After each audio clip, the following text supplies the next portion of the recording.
नमस्कार, रिपब्लिक भारत के digital platform पर आपका स्वागत है। मैं हूं आपके साथ अनामिका पांडे। लोकसभा चुनाव में 400 पार का नारा लगा रही बीजेपी बहुमत का आंकड़ा भी पार नहीं कर पाई है। इस लोकसभा चुनाव में बीजेपी 240 सीटों पर ही सिमट गई।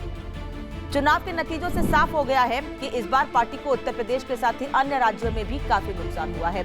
जिसके बाद संघ प्रमुख मोहन भागवत ने केंद्र सरकार को नसीहत भी दी कि जो मर्यादा का पालन करते हुए कार्य करता है लेकिन अहंकार नहीं करता है, वही सही में सेवक कहलाता है। संघ प्रमुख के इस बयान के बाद सियासी गलियारों में अटकलें तेज हो गई कि बीजेपी और संघ के बीच सब कुछ ठीक नहीं चल रहा है।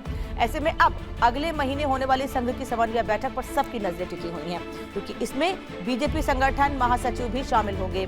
ऐसे में माना जा रहा है कि संघ और बीजेपी के रिश्तों में आई खटास की जो बातें सामने आ रही हैं, वो भी खत्म हो जाएंगी। आरएसएस की समन्वय बैठक अगले महीने 31 जुलाई से 2 अगस्त तक होगी।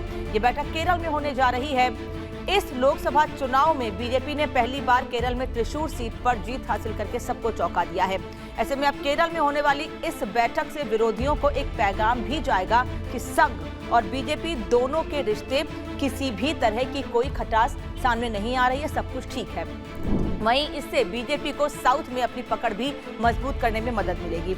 आरएसएस की समन्वय बैठक में लोकसभा चुनाव में मिली कम सीटों के साथ ही आने वाले विधानसभा चुनाव पर भी चर्चा हो सकती है, क्योंकि इससे पहले जब संघ की ये बैठक हुई थी साल 2023 में सितंबर में हुई थी और उसमें लोकसभा चुनाव को लेकर चर्चा की गई थी। बता दें कि हरियाणा, महाराष्ट्र और फिर झारखंड विधानसभा के लिए चुनाव होने वाले हैं। ऐसे में अब लोकसभा चुनाव के बाद पार्टी विधानसभा चुनाव की रणनीति बनाने में जुट गई है। तो संघ और भारतीय जनता पार्टी के बीच सब कुछ ठीक है या नहीं है, ये तो केरल में होने वाली बैठक के बाद साफ हो जाएगा। लेकिन राजनीति की और अपडेट्स के लिए, बड़ी खबरों के लिए बने रहिए रिपब्लिक भारत के साथ और रिपब्लिक भारत के डिजिटल प्लेटफॉर्म को सब्सक्राइब करना न भूलें।